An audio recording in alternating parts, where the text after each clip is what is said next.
Good vibrations. It's the return to the show today of a fellow author and somebody that I consider to be a good friend. You've heard him before on this series. It's John Hamer. Welcome back, John. Thanks, Mark. Great to be here.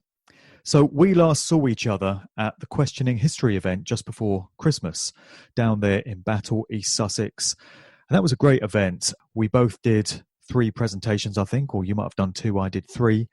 And the greatest thing about that event, subject matter aside, is just the opportunities that it provided for networking with like-minded people and just a bit of camaraderie and a bit of friendship among the likes of us, because all opportunities for that were sadly lacking last year. And that was just a great way for connected minds and souls to come together and just spend a weekend listening to information and sharing insights and stuff like that. I think there was a lot of value in that. How did you feel about that event yourself? Oh, it was fantastic. It was just so uplifting. I mean, it really, really lifted my spirits totally. And as you say, it was just so great to meet so many lovely, like-minded people.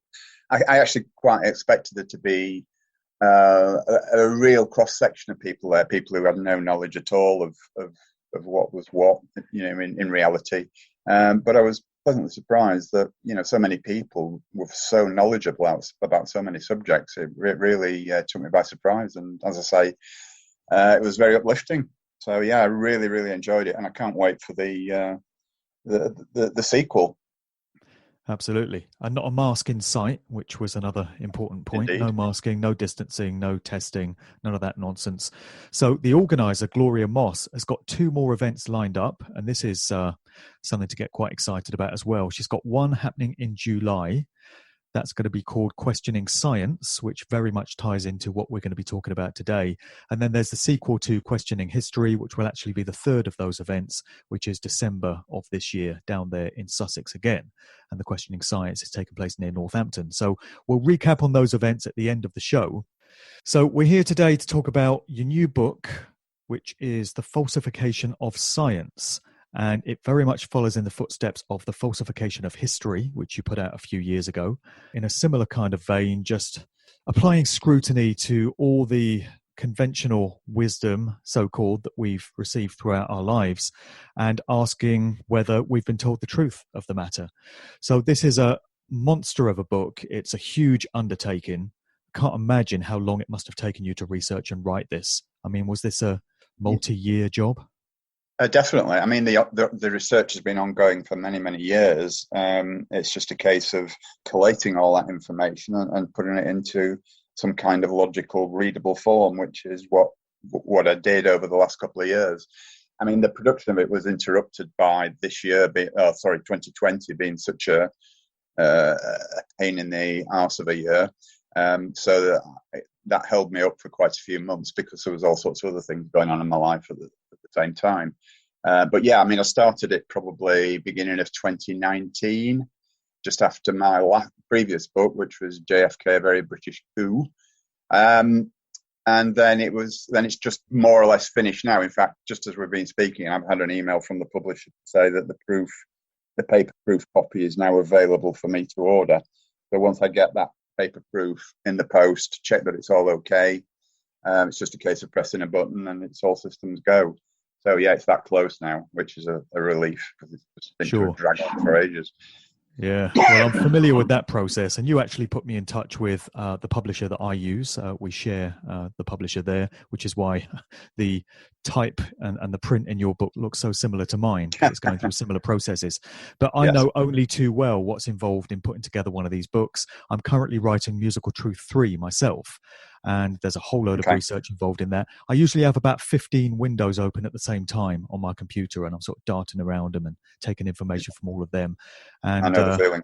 Exactly. I don't think my book's going to be as large as yours, but even what I've got on is a huge undertaking. So I take my hat off to you for getting it completed.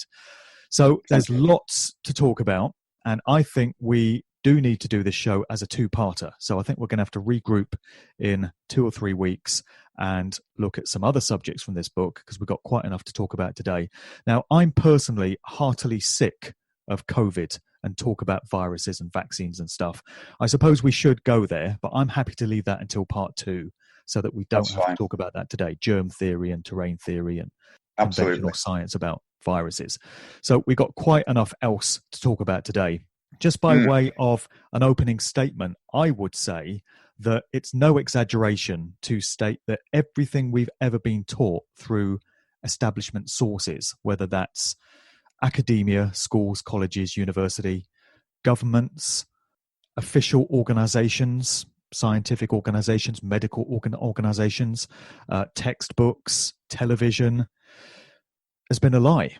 And to my thinking, if you want the truth, you usually find it in the exact opposite direction of what we're told.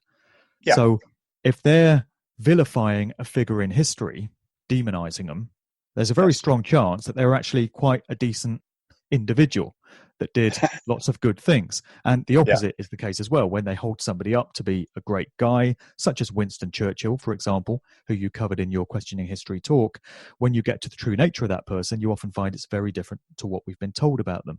So as a general statement, I would say everything we've ever been taught is a lie.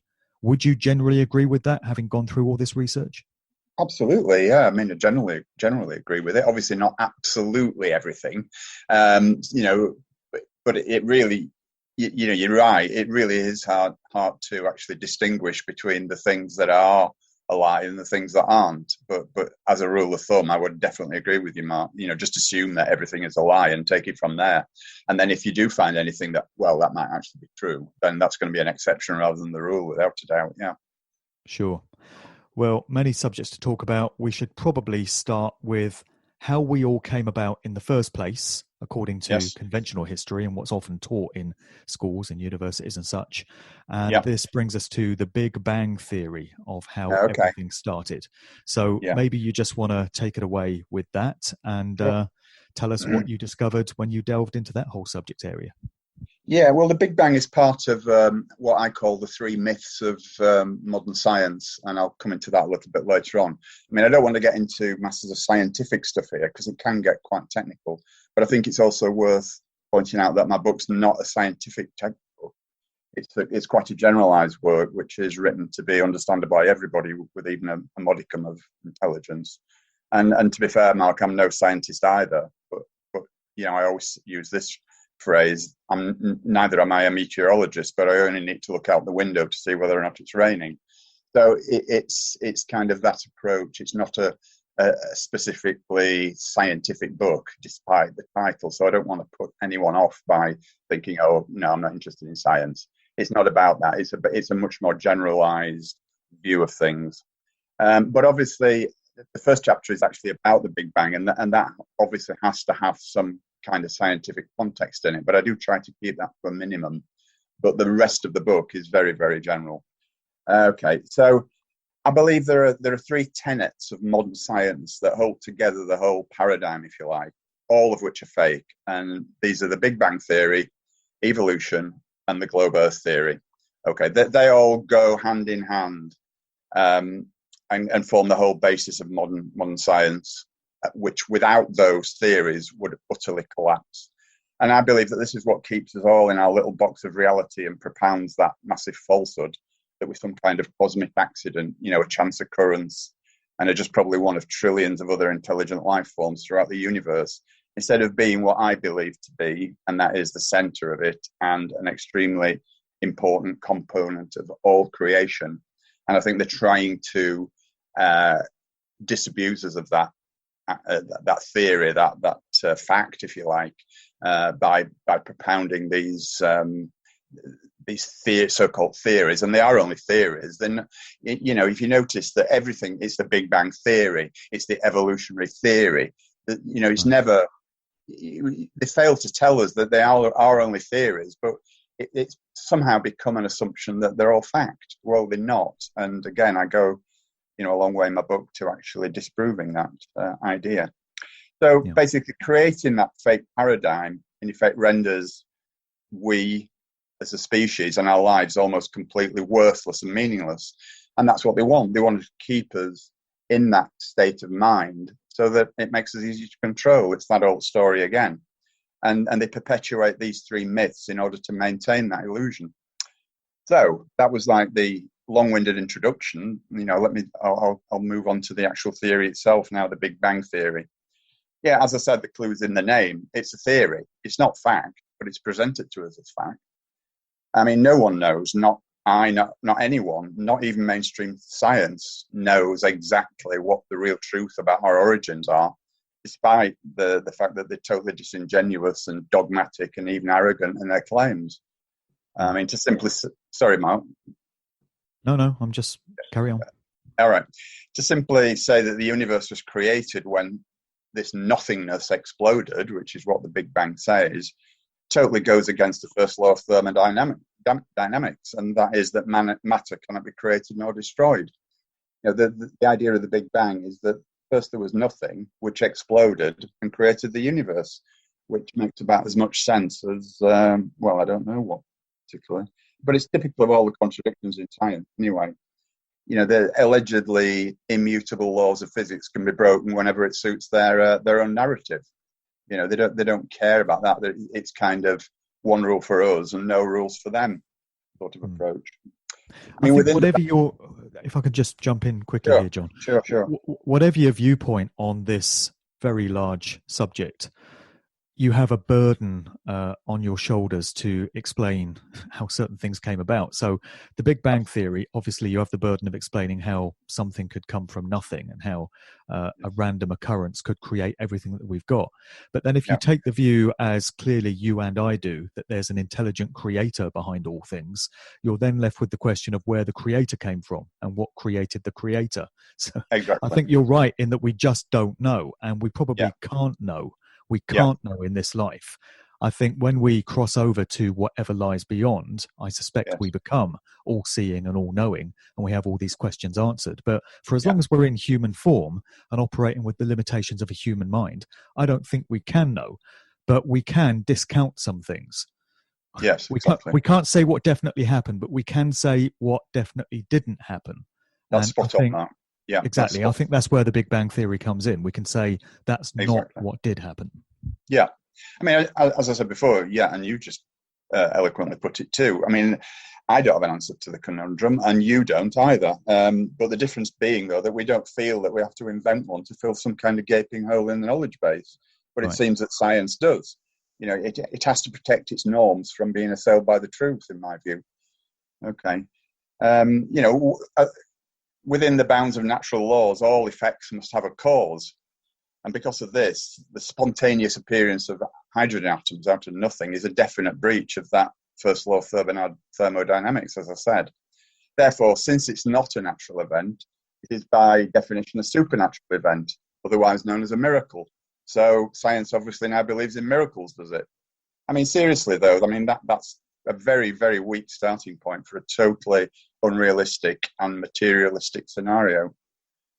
So, I mean, the other thing is, following the so-called laws of physics, the surrounding mass from other galaxies, galaxy clusters, black matter, so-called black matter, light, and unknown particles would actually have the effect of slowing the expansion of the universe and not accelerating it, as they claim. Masses produce a gravitational field that pulls them together. They don't push away from each other, and especially not at the speed of light, as it's claimed. Expansion at an accelerating rate is totally impossible if you follow the current laws of physics. So, I mean, the whole thing is just utter nonsense. Even Einstein's theory of relativity states that the universe must be contracting. So how that's reconciled with current thinking is totally beyond me. There's another theory. Well, exactly. Again, the clue's in the name, isn't it? Yeah. The theory of relativity, the theory of evolution. It's just a mass of nonsense that's presented as settled science, and they love to use that term, settled science, and they use it all the time. But it's just NLP. It's just neuro-linguistic programming that lulls us into a sense of what they tell us is always the truth, and it's far from that. Yeah. I mean, the alternative to the Big Bang theory. I mean, I said I don't want to get too much into the science of it. I mean, there's lots of scientific debunks of the Big Bang theory. But I don't want to get into all that, and I try not to do that in my book too much, although I kind of generalize about it. But there are lots of scientists that actually think that the Big Bang is nonsense. But to listen to the mainstream, you would never, ever hear that or even understand that is the case, because they cover it up, as they do with everything else. But the alternative... Sorry, I remember being taught in school that the Big Bang Theory was fact. It was not presented as this is somebody's idea of what happened. It was this is what happened. Yeah. It was a Jesuit gentleman in the 1920s. Stop me if you've heard this story before. That came up with the Big Bang Theory, and of course the establishment thought, "Wow, that's great! Yeah, we'll hang our hats on that. That's the one. Yeah, we'll move forward with that one because it suits our narrative. Brilliant. Thank you. End of story." Yeah. So I think the key to the Big Bang Theory and bringing in the other two big subjects that are linked to it, the theory, another one of evolution, and then the globe Earth, is that they're all atheistic. They're all kind of anti-God, anti any kind of intelligent creator. They all imply that life is random and meaningless. It just happened to come about this way. There's nothing special about us. There's nothing special about the place that we live. We're one of an infinite number of planets in an infinite number of galaxies in a cold, heartless, ever-expanding universe. And the best you can do is just get on with your life and handle it whatever way you can. So it's taking any kind of God out of the picture. It's taking any kind of intelligent design out of the picture, just making it all seem very random and meaningless, isn't it? Correct. And even more than that, Mark, what it actually does, it kind of makes us nothing. It makes us totally irrelevant. Whereas, I believe that we're the center of the universe. I believe that the Earth is the center of the universe. We're the center of creation. It just completely removes that from our thinking and creates this artificial idea that we are somehow meaningless, which is a great control mechanism for them. If we feel unimportant and meaningless, then it kind of makes us irrelevant. And don't they just love that? Yeah. Absolutely.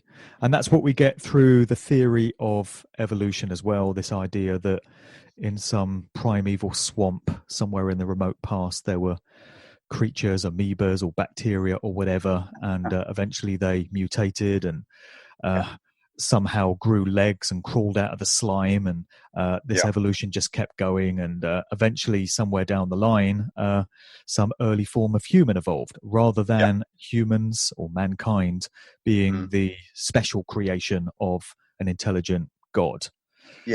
So it's more of the same, isn't it? It's more meaningless, random nonsense. Exactly. I mean, obviously I used to believe in evolution because, as you said before about the Big Bang Theory, we're all taught it at school, aren't we? I mean, it's an intrinsic part of education, the education system, the scientific education system. But when you think about it, I just accepted it without question, as I guess 99% of the population do. But when you actually start to think about it, and I'll come on to this a little bit later, but the actual process of evolution is just laughable. And again, I will expand on that a little bit later. But of course, the Big Bang Theory and evolution, as you rightly say, they're intrinsically linked. I mean, if the Big Bang really did happen, which of course it didn't, then evolution almost becomes a given, because it follows that if the universe first developed in this manner, then the next logical step is in the evolutionary process is the evolution of living species to complement the evolution of the universe, in effect. Okay, I've got a little quote here from my book, which I think I will read out, if I may, just to set the scene for this next little bit. Okay, this is something that I wrote. It's not a quote from anyone else. The Western education system actually teaches children not to think and to just blindly accept anything that the establishment says is fact. Any student who uses logic and solid scientific evidence to question any of science's proclaimed givens, including the theory of evolution, is ridiculed and insulted into submission. The students who submit to the will of the educators in this matter, almost all of them that is, then become unthinking robots programmed not to question the dogma presented, but to merely accept anything and everything they are taught as undeniable fact. I think that quite neatly sums it up, even though I do say so myself. But the assumption is always made that if you don't believe in evolution, then you must be a fundamental Christian, believing in some kind of divine creation. And this may be the case. Who am I to question that particular aspect of it? But this is always portrayed strongly as the only viable alternative. I mean, I just don't know. And as you said, we don't know what the real reason for our existence is, or who created us, or why. We just don't know. It could be a divine creator. It could be some other life force from some other dimension that we're not aware about. We just don't know. But that assumption's always made that if you don't believe in evolution, then you must be a fundamental Christian. The two are kind of linked, and it creates that Hegelian dialectic, which they're so fond of using. Argue about two false premises, and neither one of which is correct, and it keeps us all busy whilst they get on with doing whatever it is they're doing behind the scenes, which at the moment is obviously quite a lot, but that's another story. Oh yeah, this is one of the things that pisses me off so much about Professor Brian Cox, who's constantly paraded on TV, and has obviously controlled opposition, and he's pushing the narrative that suits the establishment to have everyone believe. And they always present him as this wonderful, this really, really clever man, really smart. He's a professor, he's cleverer than you. He knows what's what. Used to be in a bloody pop group. Sorry? Yeah, I say he's Mr. Cool, isn't he? Mr. Joe Cool. Well, supposedly, yeah. Yeah, used exactly. to be in bloody D-Ream, which is the group that put out Things Can Only Get Better. He was the keyboardist in the bloody dance band. And then he becomes this professor that's all over TV. And it's obviously because he's pushing the version of events that it suits the control system to have us all believe in. But when you see him on these shows where he's getting questions from people, they're phoning in and they're saying, oh, what does Professor Cox think about this or that? He often answers with, here's what we know. So it's as if he's speaking for the entire species. He is the allotted spokesperson for everyone. Here's what we as a species know. And then he proceeds to give you the approved version of things. There's no allowance there for alternative points of view. And just imagine the arrogance and the hubris of saying, here's what the entire species knows, and I'm here to report it to you. That pisses me off. Well, I know. I mean, the other thing about Cox is that, just a little aside here, I always say to him, as a scientist, he makes a very mediocre keyboard player, which sums him up really. But off the point there, he will never enter into any kind of a debate. I've read a few articles where people, what I would call proper scientists, proper genuine scientists who look at the real facts and not some manufactured rubbish, have actually offered to debate him live on TV, and he just won't go there at all. That to me speaks volumes. If he's not that confident of his own ability to answer any real questions, then to me that destroys the guy totally. That's right. Yeah. And he's in constant opposition to the idea that we can't possibly live on a spinning ball hurtling through the infinite vacuum of space. And the way he handles that argument whenever it comes up is simply to shut it down by saying, I've never heard anything so ridiculous as somebody claiming we don't live on a ball Earth. Whereas I came to the realization a few years ago now, I think it's probably about 2016. I remember I finished the manuscript for Musical Truth 1. And just before it went off to be printed, I realized that it was full of constant references to global this, global that. And by that point, I no longer accepted that we live on any kind of a globe. And so I pulled back the manuscript and changed every reference to global to worldwide. And that's the word that I use now. So I've been on this path for about 5 years now in terms of just not being able to accept that we can possibly live on a spinning ball. Moving in 4 different directions at once, and yet our God-given senses don't give us any indication that we're moving at all. To me, if you had never been taught at school that we live on a globe, and in adult life somebody tried to make that claim, it would sound preposterous and it would sound ridiculous. And yet, because we're conditioned throughout our entire lives to accept that cosmology, most people never think to question it. But where I'm at now, the very suggestion that we can be living on a spinning ball hurtling through space is preposterous and is outrageous. And I Yeah. think you've come to that conclusion yourself through your research, haven't you? I have. I still have a little bit of cognitive dissonance about it, I must admit, Mark. I still find it hard to accept that, what would be this particular premise about the globe Earth. I still find it hard to accept in many ways that it's not real. But I do go along with exactly what you said. I mean, I am definitely 99% sure that the Earth is flat now. No, not just because of the physical evidence for that, but mainly because of what we just talked about generally, and that is those three tenets. They all fit like a glove together, those three things: the Big Bang Theory, the theory of evolution, and the flat Earth theory. They all just intermesh so nicely and create a kind of solid argument, in my view, for none of what we're told being correct. For all the reasons we've just discussed as well, that it's that fact alone almost that makes me believe in the flat Earth and not the globe Earth. But obviously there's lots of other physical evidence for it as well, which we can come on to. Sorry, have we finished on evolution now? Because I was going to carry on a little bit, but I mean we can end that there if you feel that we're kind of time constrained and we need to move on. I don't mind. I mean, they're all interlinked, as you say. So yes, if you've got more to add on that, then go ahead. Yeah, sure. Yeah. Before we get on to flat Earth, I would just like to say a little bit more about evolution. I think it's important to make the huge distinction between microevolution and macroevolution. Microevolution is I do believe in, and that is the adaptation of species over a long period of time to their environments. For example, there are, I can give hundreds of examples, but just picking one at random. Certain moths that live in a certain environment, they've over a long period of time, they've evolved a camouflage system whereby they blend in totally with their environment, so they become invisible to predators.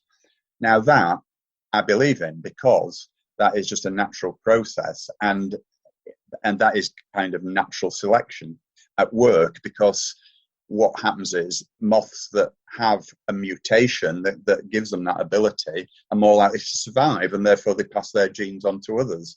And that's true of all species that adapt to their environment. So that's microevolution, and that's a completely different thing to macroevolution. Macroevolution is the one that states that entire species turn into entire new species, which to me is just utterly risible, utterly crazy, and it's just a stupid, ridiculous conspiracy theory as far as I'm concerned. The theory of evolution, and as I said many times, it's just a theory, and it's an extremely tenuous one at that. I mean, there's even a mountain of evidence to suggest that Darwin was aware of this, and he was part of the overall conspiracy that was taking place at that time, around 160 years ago.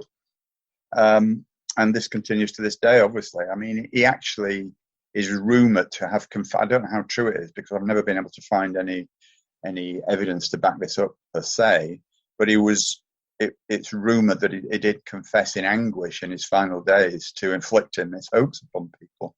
And indeed he was. He did have a controller, a guy called Thomas Huxley, who was the grandfather of Aldous Huxley, who wrote Brave New World. Indeed. And he was the guy who heavily promoted the theory of evolution, not Darwin himself. And he coerced Darwin into propounding this and maintaining it. I mean, and moving on from that slightly as well, one of the things that evolutionists say is that the fossil records absolutely support the theory of evolution. Well, this is just a blatant lie. There's so much evidence to counter that. I barely know where to start, and I won't go into details because this is the right forum for that. But and the other thing is the missing link situation. In other words, the transitional species.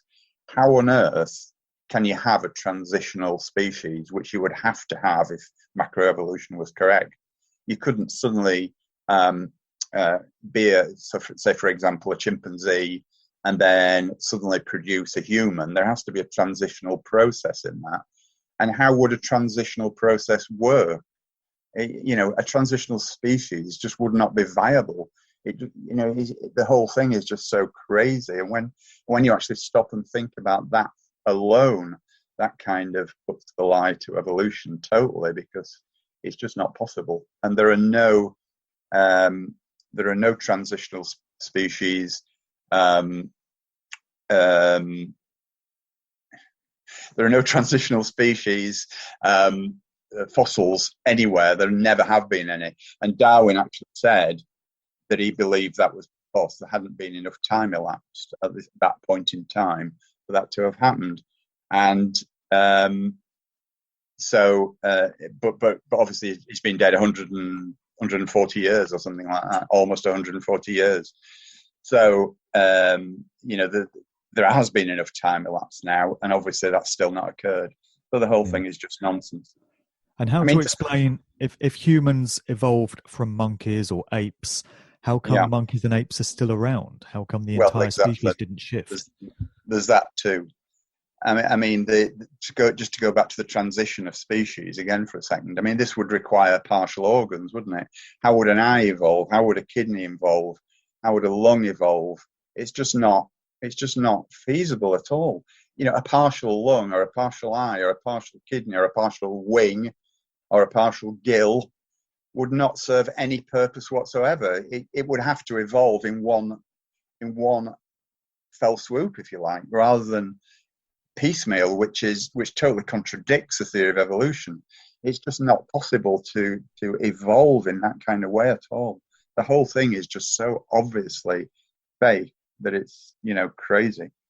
And so many species share the same characteristics, and they're just like standard organs. Yes. So exactly. For example, we've got pet rabbits. I got pet rabbits for the kids just before Christmas, and I was playing with them earlier today, and I was just looking at them and thinking, they've got eyes just like we do, and they've got ears like we do. They don't look the same, but they perform the same function. And they've got front legs that are kind of like our arms, and back legs that are like our legs, and they've got a spine. And these are things that are common to so many different species. And you wouldn't, it's not logical to assume that one species evolved from another. It's more logical to assume that these are essential organs that have been applied to many different species, and they do the same function for all of them. And absolutely. It just makes far more sense to me. Yeah, and I've got a good quote from Charles Darwin here, actually, and it's from his writings, which were titled My Life and Letters, and this is from Volume 1, page 210, if anybody wants to look this up. And Charles Darwin actually said, "Not one change of species into another is on record. We cannot prove that a single species has changed into another." I mean, doesn't that just tell you everything you need to know? Right. This is from the horse's mouth itself, of course, obviously. So, yeah, sure. I mean, there's so much we could go into, and obviously, I do appreciate we don't have enough time to go into lots of details. But there's things like, the Piltdown Man hoax. So many hoaxes that took place to prove the theory of evolution to be true, when in reality, it's just a nonsense. The Piltdown Man was the most famous one, and that was just for those people who don't know, Piltdown Man hoax took place in 1912, and it was actually believed for 40 years until it was proved to be incorrect. But the guy who discovered this particular Piltdown Man fossil was an amateur archaeologist named I can't remember the guy's name now.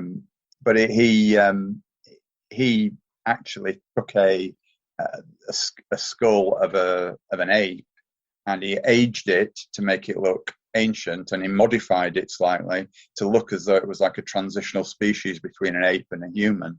And that was accepted by science for, as I say, almost 40 years before it was exposed as a hoax. And the whole thing is actually riddled with maybe not quite so prominent hoaxes as that, but certainly more minor ones to do with kind of finding that missing link, which they've never ever found, and of course they never will find, because it's just nonsense. So the industry is totally beset by fakery. Yeah. Maybe this is a good point to start talking about dinosaurs then, because to my mind, this is another extension of that atheistic viewpoint that everything is cold and heartless and random. Yeah, and the dinosaurs were supposedly wiped out by an asteroid. And it's a reminder of how fragile life is and how danger awaits round every corner. And at any minute, unannounced, we could suffer the same fate as the dinosaurs. So it's fear-based propaganda, to my thinking. Yeah, exactly. And many people have come to the conclusion that dinosaurs probably never existed the way we're told they did. Well, exactly. I mean, that is my conclusion totally. I mean, dinosaurs are just another prop for the evolutionary theory. I mean, we're now being told that birds evolved from dinosaurs, which is a kind of a nice little fairy tale to propagate the myth, isn't it? But the thing about the dinosaurs all existing, millions and millions of years ago, and then suddenly being wiped out by a meteorite, it's just more nonsense, Mark. Gosh, I've lost my train of thought now. But yeah, it's just crazy. Why would a meteorite wipe out every single species of dinosaur without fail, and yet allow other species to remain? Which is obviously what happened. It's just madness.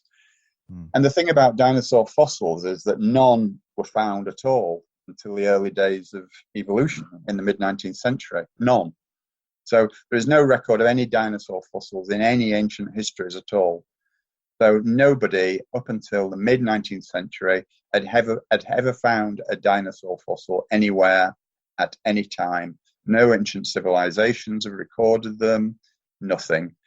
They just appeared out of nowhere right about the time that evolution was being proposed. So isn't that a lovely coincidence, a lovely convenient coincidence?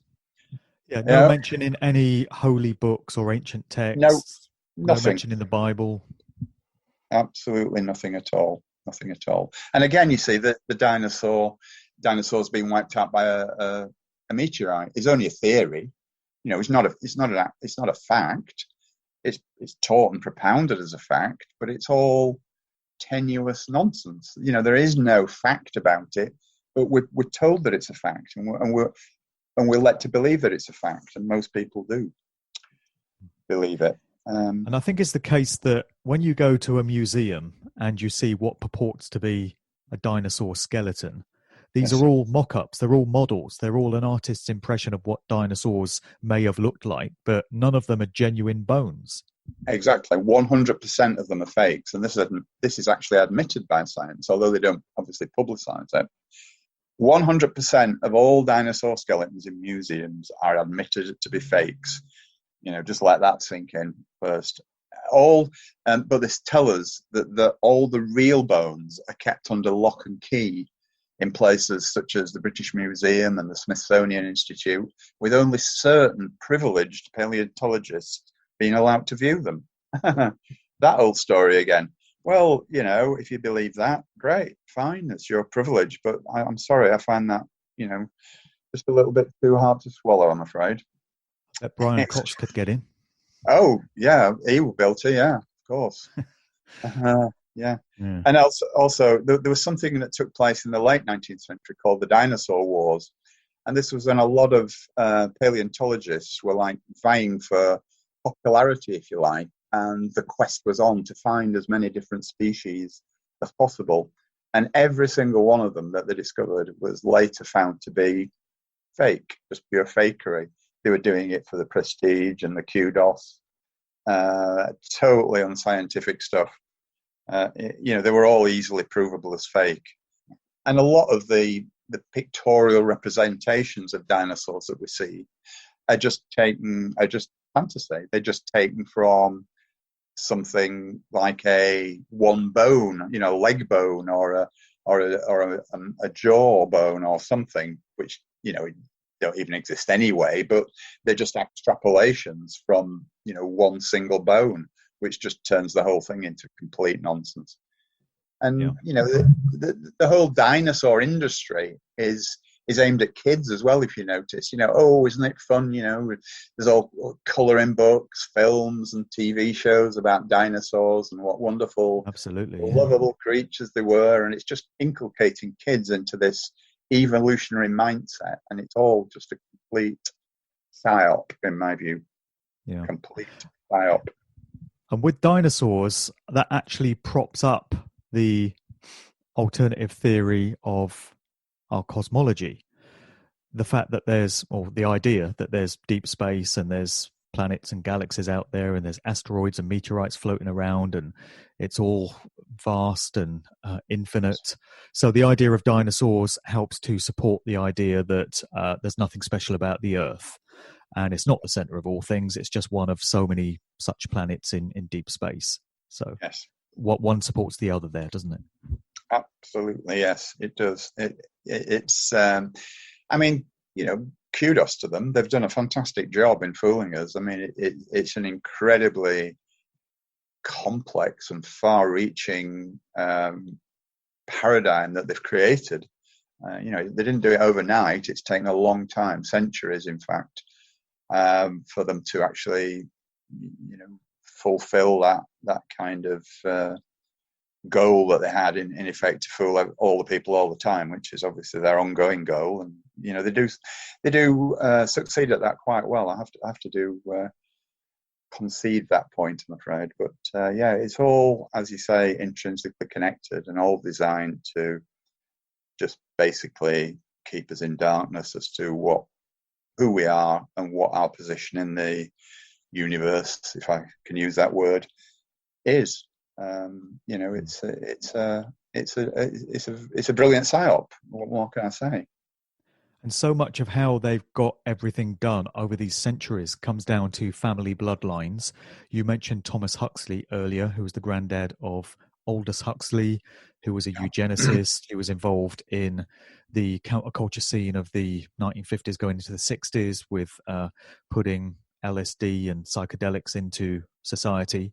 He had his finger in many pies. That all got done through the Huxley family. And that's just one example of so many family bloodlines. And the other way that it gets done is through secret societies, whether it's the Freemasons or the Jesuits or many other such mystery schools and secret societies. And one organization that we should discuss in terms of how the propagation of false science has occurred is the Royal Society. Many familiar names in the field of science have come out of that particular organization. And it seems to be one where a lot of these myths and these falsehoods are cooked up and then put out through the so-called education system. So what can you tell us about the Royal Society and some of the people that belong to that? Well, the Royal Society and Freemasonry absolutely go hand in hand. I don't believe there are any, well, if there are, I'm not aware of them, members of the Royal Society, either past or present, that have not been Freemasons. So, I mean, that speaks volumes to start with. But the Royal Society started in the mid 1640s, I think it was, and it was a so-called invisible college of philosophers and scientists who began meeting together to discuss the ideas of Francis Bacon, who wrote a book in the 16th century called The New Atlantis, which was an esoteric plan to develop the American colonies as a perfect society. Two of the original founder members of the Royal Society, Robert Moray and Elias Ashmole, for whom the Ashmolean Museum is named, were already Freemasons by the time that the Royal Society was formed, and it just kind of went from there. And it met weekly originally to witness experiments and to discuss what would now be called scientific topics, although science then was much more broadly defined, and it was called natural philosophy in those days, not science. Science is a relatively new term. But as the membership of Masonic lodges grew rapidly, Freemasonry and the Royal Society became almost intertwined. Members of the society also held correspondingly senior positions within the Masonic lodges. And, so it's all intrinsically linked. And as you quite rightly say, most famous scientists of the past and the present are all both Freemasons and members of the Royal Society. But the Royal Society is kind of I know it's not officially, but it is kind of a branch of Freemasonry, and it's the branch that promotes all this nonsense to us and perpetuates it forever and a day. So it's very insidious, and it's just there, I do believe, to promote this false paradigm that we've been talking about for the last few minutes, and which is obviously the subject of my book. Yeah. And just circling back round to our cosmology then, I mean, I don't even like to use the phrase flat earth because it's such a button pusher. People get so triggered by that. And also It's become an insult. It's become a way of shutting down an argument and dismissing somebody in the same way that these days people are called anti-vaxxers and anti-maskers and COVID deniers.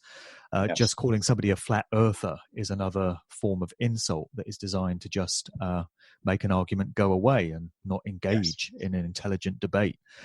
So it's a button pushing term, but there must be a reason why it's become such a button pusher and why it divides opinion so much, because it's a real point of contention for so many people, isn't it? Exactly, yeah. The true nature of the very place that we live. In many ways, that's the ultimate lie, the lie to end all lies. Yes, indeed. Absolutely. I mean, you're absolutely right. I mean, all this terminology that's used, popular ones all end in denier, like you say, COVID deniers, vax deniers, anti-vaxxers. They're all emotive labels that get attached to people such as you and I, whose only desire is to seek the truth and not to specifically propound objections for the sake of them. It's a way of, as you say, shutting down our arguments and evoking a kind of a conspiracy theory type response. I mean, that's another label, isn't it? A conspiracy theorist. If anything's designed to shut down an argument quickly, a conspiracy theorist would be the one. Oh, he's just a conspiracy theorist. I'm sure everybody listening is aware of this anyway, but it's definitely worth making the point. Yeah, absolutely. Sure. So what are some of the main points that debunk the conventional globe model from the research that you've included in your book? Well, there are lots, but the main one for me is the fact that there are two main experiments that were undertaken to prove the non-existence of curvature on the Earth, and that was the Bedford level experiments, which were a series of experiments that began kind of late 19th century and continued for quite a few decades in various guises. So there was the Bedford level experiments, and there was also the Mickelson-Morley experiments, and also the Bishop experiment as well, which took place in America. And but let me start with the Bedford levels experiment. That was undertaken by a scientist who wanted to prove the curvature of the Earth. And so he set out, there's a stretch of water in East Anglia. I can't remember exactly where it is, but it's called the Bedford Levels. And it's a straight canal, which, you can see actually for 6 miles. You can see from one bridge at one point, at one end of it, to another bridge at the other point of it, which is 6 miles away. And he set going with the help of an assistant, a little rowing boat or a little sailing boat. And he plotted the course of that boat and watched it disappear along this, not disappear, that's absolutely not what I meant to say. He watched it recede into the distance along this level, flat stretch of water for 6 miles. And then when the Earth curvature calculator is applied to that fact, the fact that he could still see the boat sail quite clearly through his binoculars 6 miles away, proved that there was no curvature. Now, I can't remember off the top of my head what the Earth curvature calculation is, but it's quite a simple calculation. But according to that calculation, that boat's sail should have been about 40 or 50 feet below the horizon at the distance that it was at. And that distance had been accurately measured beforehand, of course. So that was just the start of many, many more experiments that actually proved that there is no curvature. So that, for me, that is the main thing for me. I mean, there are lots of other things as well, but that was the main thing. And then again, the Mickelson-Morley experiment, which took place a little bit later. I can't remember the exact mechanics of it, but it was to do with looking at the stars through a telescope. Because again, the guy who devised the two guys who devised the experiment wanted to prove that the Earth was actually moving through space, and that the experiment actually proved the opposite. So it did prove that the Earth doesn't move, that it is stationary in relation to all the stars. So that just completely blows out of the water all the motion that you briefly alluded to earlier, Mark, when you said that it's moving in 4 directions at once. Well, it's not moving in any direction at once. The Earth is totally stationary, which was proved by the Mickelson-Morley experiment and the Bishop And experiment. what would be the point of us being endowed with our senses by the Creator if they let us down when it comes to trying to figure out the true nature of where we live? So we feel no motion. Point. We feel zero motion. And Correct. yet, if you get on a merry-go-round at the fairground or you get on a train and it starts moving, you detect that motion. So why would it be that we don't detect the motion of the very place in which we live? Correct. Yeah. No, that's a very good point. And again, I go into that in a lot more detail in the book. It's, as I say, it's just the third principle in that triumvirate of principles that hold together this false paradigm. The fact that they tell us that we live on a globe Earth. There are so many things. I barely know where to start, actually, because there are things like, if you fly from east to west and the Earth is spinning east to west, then you should actually reach your destination a lot more quickly than you would flying the other way around, because they tell us that we're actually trapped within the Earth's atmosphere, so that is pulling us around with the Earth. Well, to me, that is just nonsense. The other aspect of that is, how on earth does the Earth's atmosphere stay in place? I mean, where is the barrier between the so-called vacuum of space and Earth's atmosphere? Surely Earth's atmosphere would just dissipate into the vacuum. We were taught in physics lessons at school, well, I was at least, that nature abhors a vacuum. Vacuums are, the science behind it is that vacuums will get filled unless they're enclosed. A vacuum cannot exist independently of anything else. So why would the Earth's atmosphere not disappear into that vacuum of space? There is no barrier there, physical barrier there, or so we're told. So how could the Earth's atmosphere actually entrap us within the motion of the Earth? I don't know if I've explained that very well, but I think you get the gist. I know what you mean. Yeah. And another question would be, if you fly from west to east, how do you ever catch up with your destination? Because the Earth is said to be spinning at something like 1,100 miles per hour, which is more than most planes travel. So your destination is going to be spinning away from you, and you'll never be able to catch it up. Exactly.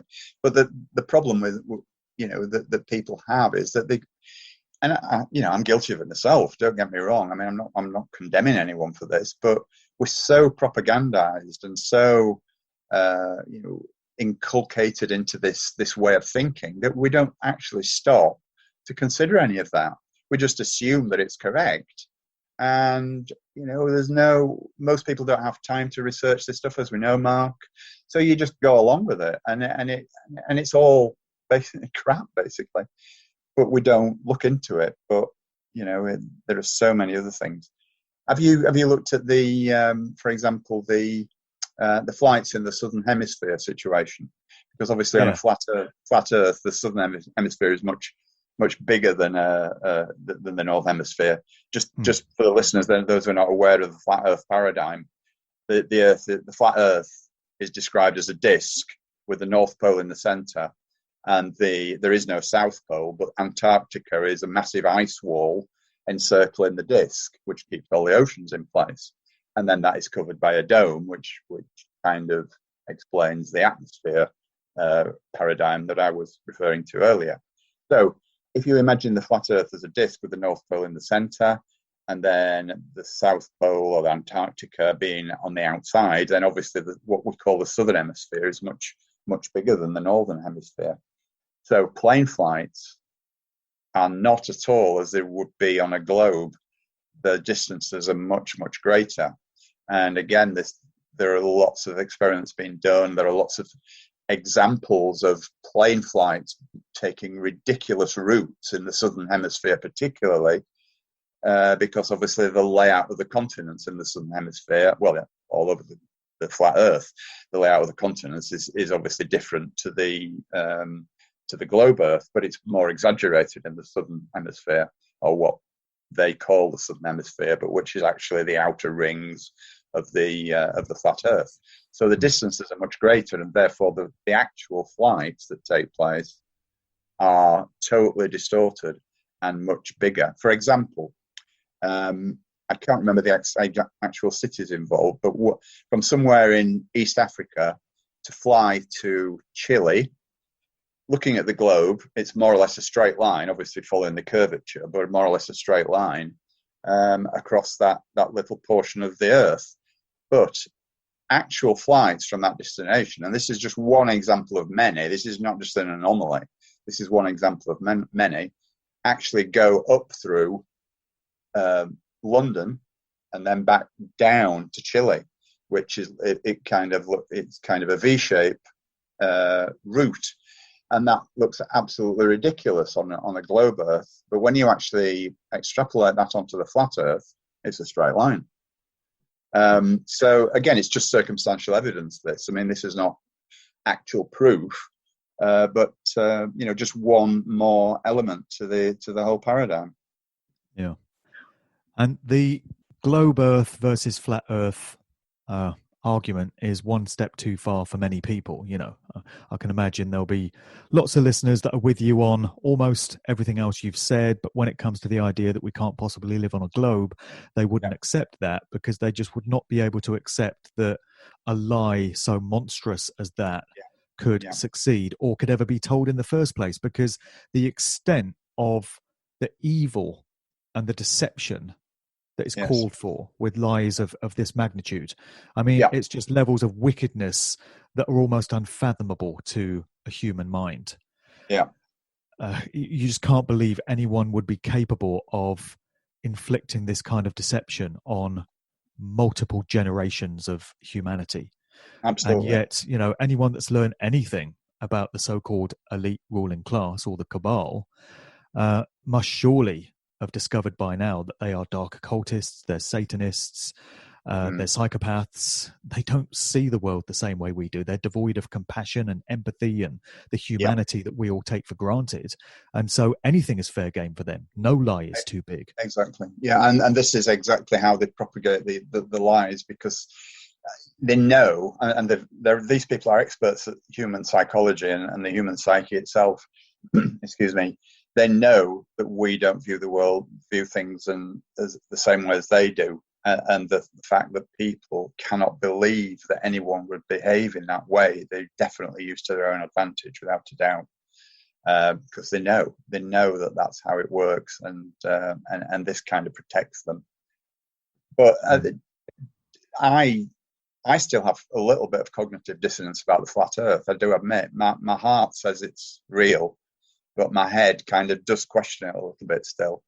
I do, even though I have lots of what people may regard as outlandish theories and about many, many different things, as I relay in my books, I still find it quite difficult to divest myself of the globe Earth idea, even though there are proofs, there are lots of circumstantial evidence, but that kind of just proves to me how deep the propaganda and the conditioning flows, that even someone such as myself, who excuse me, has a reputation for being quite an outlandish kind of person, can feel that way. But that to me is kind of a proof that these people know what they're doing, and they can even affect someone with views such as I have.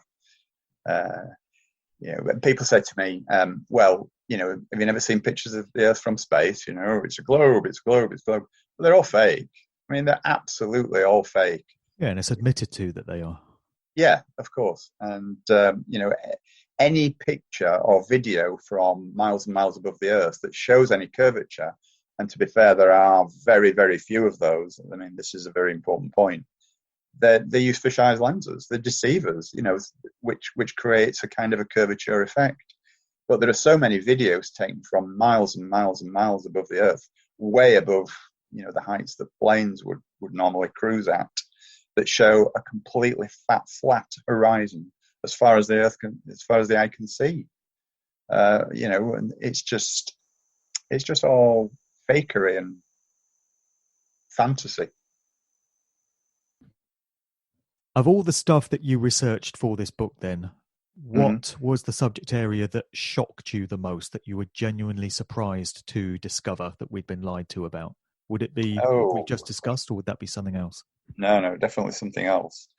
This also may come as a shock to many people, but the nuclear weapons hoax. Nuclear weapons are, as far as I'm concerned, and I present proof for this, are just a total fabrication. Yep. It's part of the. I don't want to go into massive detail about this because this is not part of the remit for today. I know that, and we can perhaps cover that another time. But just very briefly, it's a psyop, just like everything else. Just like the COVID nonsense is a psyop. It's fear mongering. At the end of the World War II, they wanted to, put us in fear, so they devised the Cold War. This is documented. They did it deliberately. They knew exactly what they were doing. And the two atomic attacks, which obviously were the only time that nuclear weapons were allegedly used for real, are easily provable as fakes. Easily provable as fakes. I'll say that again for anyone who's thinking that I'm a crazy person now. They are easily provable as fakes, and I do actually do that within my book. Yeah. So it's just a psyop to propagate that fear factor after World War II, because they've got to keep things going. And of course, significantly after the Cold War ended in 1990-ish, what was the next thing on their agenda for scaring the crap out of us? Terrorism. Yep. The big boogeyman of terrorism. That was the next thing. So they always have to have something ongoing that is scaring the crap out of us, basically. And that just fit the bill nicely. It's the same agenda, just the detail changes. So if it's not nuclear weapons, it will be Al-Qaeda or ISIS running around. And have you noticed how they seem to have retired these days? Or maybe they're all self-isolating. Absolutely. Because where have they gone? Indeed, I know. It's amazing, isn't it? Now it's all about COVID. That's the latest boogeyman to terrify everyone. And, in a couple of years, it'll be something else. It will. I dread to think what that might be, Mark, but you're probably right, yes. But we've still got the fake alien invasion trump card to be pulled at some point. That's right. Yeah. And a lot of people actually believe that that's what this stuff is leading up to. It's just kind of phase one in the plan, and then something called Project Bluebeam is just around the corner. Project Bluebeam, for those who don't know, is as you just rightly said, the fake alien invasion that's planned. Yeah, again, to keep us all in our little box of non-reality and keep us scared witless. That's right. And dinosaurs are similar to nuclear bombs in my thinking, because they both imply that imminent danger is just around the corner and it could happen at any time. So with the dinosaurs thing, you had the idea they were wiped out by an asteroid, and we're often told that an asteroid came within a whisker of hitting the Earth last month and we were so nearly wiped out. And then with the nuclear weapons, it's any moment. Particularly think back to the days of the Bay of Pigs and Kennedy in the early 60s and that Cold War paranoia that there was. And Americans really did believe that at any moment a nuclear weapon could be launched on the United States, and that's it, game over. So that's it's all fear-based mind control, as you say. Yeah, it was the Cuban Missile Crisis in 1961. I was only a young kid. I know I'm a good bit older than you, Mark, as you know. But I was only a young kid then, and I remember being terrified by it.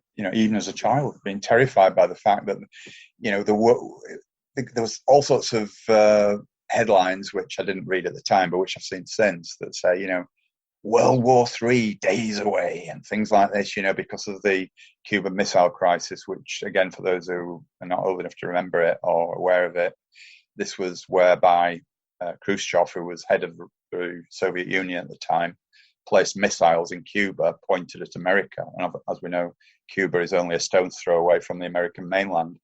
So this was a real terrifying episode. But of course, we know now that nuclear weapons don't even exist. So the whole thing was yet another psyop.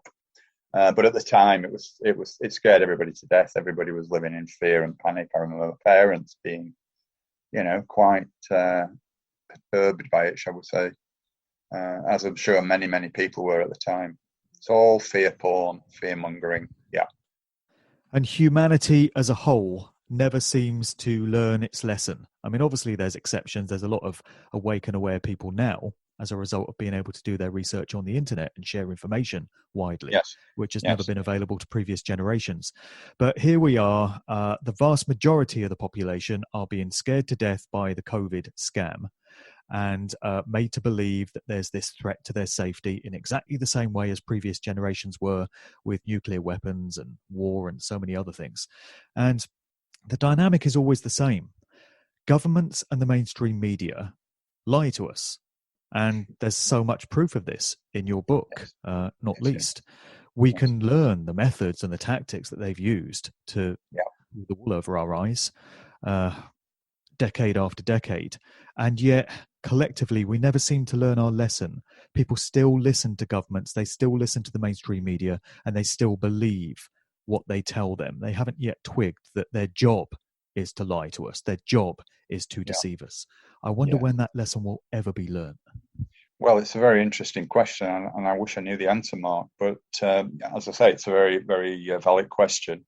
I think people are waking up a little bit. I think, one slight positive, and I don't like to overemphasize that word, but one slight positive from what's going on right now is that it is actually wakening a few more people up.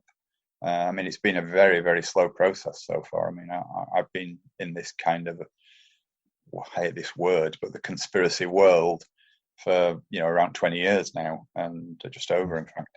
And when I first started investigating stuff at that time, I mean, I didn't know anyone else who thought like me. I thought I was going crazy for a short time. I did, there was nothing much on the internet about it. Nobody that I spoke to could believe a word that I said. And it just, it kind of did unsettle my mind for quite a while. And I did actually think that I was beginning to go around the twist. But sorry, I'm getting off the point. What I meant to say was that as time has gone on, I've noticed that, obviously more and more people have woken up over the intervening years. And, basically long may that continue, because the only way that things will ever change is when there's some kind of a tipping point, some kind of a 100th monkey syndrome comes into effect, and we all suddenly become aware. And hopefully that will happen at some point. But I do wonder whether it will actually be in our lifetimes, but we can always hope. There is always hope there, of course. Well, you're doing a great service towards that process taking place through your books, mate. I know what researching these things is like, because I'm ploughing through tidal waves of information myself at the moment. And as I say, there's a mind-blowing amount of information in your book, and I know what it must have involved to put it all together. So I take my hat off to you for undertaking that job. It's a job that many other people would not have wanted to undertake, to wade through that amount of data. So it's probably a good point to start to wrap up now. I definitely want to do a part 2 with you, because there's so much more to talk about. And I think we should regroup in March sometime and do another show on it. But for today then, just remind people where they can get hold of the book, and if there are any other aspects of your work that you want to promote. And when you've done that, we'll just recap on these 2 questioning events that are coming up later in the year. Sure. My book's not out yet, but it's literally days away, The Falsification of Science. Obviously, it will be available with all my other books on my Amazon page. So if you just go onto amazon.co.uk and search for my name, John Hamer, Hamer, you'll find me. And like I say, all my books are available on Amazon. Thanks for that summing up at the end there, Mark. It's very kind of you to say all that, and exactly the same thing applies to you too. I don't want to sound like the Mutual Admiration Society, but you're doing a fantastic job as well, and I applaud the work that you do, mate. It's absolutely stunning. Yeah, thanks, man. I think we're both motivated by the same factors. Our conscience gives us a kick up the arse. That's what it's like for me. My conscience is pushing and prodding me every day and saying, you've got to do your bit. You've got to do what you can. And I suspect it's like that for you as well.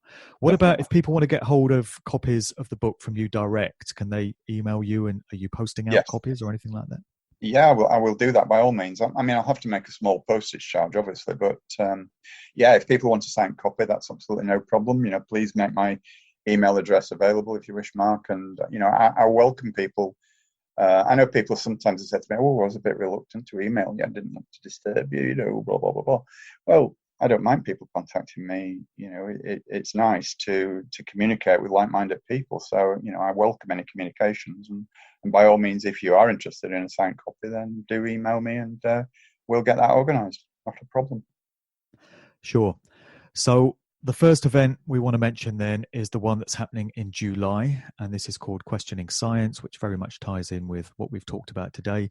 It's happening near Northampton, and it's over the weekend of the 16th to the 18th of July. So it's a residential conference. The idea is that people buy a ticket for the whole weekend and they stay there, and food is laid on, so you don't need to leave the venue at all. You can just mix and socialize with people and listen to those presentations. I think you can still attend on individual days if you just want to buy a day ticket. I think that facility is going to be available. So on that one, we've got yourself, John. I'm going to be there speaking as well. We've got Andrew Johnson, who is taking on the unenviable task of combing through the scamdemic, interrogating the evidence for the COVID hoax. Then we've got Eve Gilmore, Gloria Moss, the organizer, who's going to be speaking, Julie Cronshaw, Jamie W., and a whole load of others. So that's July. Then there's Questioning History again in December, the weekend of the 17th to the 19th of December. That's down there in Battle, near Hastings in East Sussex. Again, we're both going to be there alongside Gloria and many others. So I'll put the email address. I think at the moment there's just an email address for anyone that's interested in tickets to drop a line to Gloria and get some further details. I think they're going to be on a website in due course, but for now, just drop an email if you're interested in joining us at either of these great events. And I don't think there's going to be too many of those happening this year. So they're going to be quite rare opportunities for this type of experience. So looking forward to that one as well, mate. Oh, absolutely. Yeah, I'm really excited about it. I mean, it's going to be quite onerous. I've got 4 presentations to put together before then, but I know, bloody hell, you're doing 3 on the Saturday alone. Yeah, I know. But what the heck? I'll do it. I'm a trooper, Absolutely. So yeah, no, it'll be great. I mean, anybody who's listening now who's considering coming along, I would really urge them to do so, because as we said before, the one in December was just absolutely mind-blowing. It was just a wonderful experience, not just for myself as a presenter, but for myself as an attendee listening to the others too. And just the very fact of being in a room with so many like-minded people and sharing so many ideas and getting to know so many new people was just wonderful. Really wonderful. One of the best experiences there for me was on the Saturday evening after the day's presentations had finished. There was a group of us that just decamped to the library in the venue, and we were having drinks, chatting. Somebody brought a guitar. They were having a bit of a sing-song, not a mask in sight, and we're all just behaving normally as humans like to, socializing, interacting with each other. And I just remember thinking, this was December, how many people in this entire nation are doing anything like this at the moment? Because all the pubs were shut, all the music clubs were shut. You're not supposed to have people around your house according to these ridiculous rules. And I was thinking, well, we're actually extremely privileged to be doing this at this time because so few others are. So that was one of the main values of that event to me. And there's more of that in these ones to come.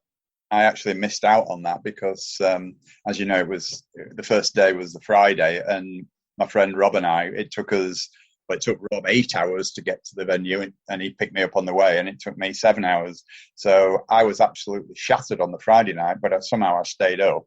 But unfortunately, that then meant by the Saturday, I was actually in bed about 9:30, 10 o'clock because I just couldn't stay awake any longer. So I missed all that bit. But regardless of that, I still had an absolutely fantastic time anyway. Yeah, it's great. You were the token Northerners, you two. We were, yeah. I think there might have been someone else from, was it Wigan or somewhere? But it was a long way to go for we Northern monkeys, without a doubt, yeah. Sure. All right, John. Well, thanks for coming on today. Great conversation, and I really look forward to the next one. Thanks, Mark. It's been absolutely brilliant. All the best. Cheers. This is just for fun. I'm picking up vibrations. I'm picking up good vibrations. I'm picking up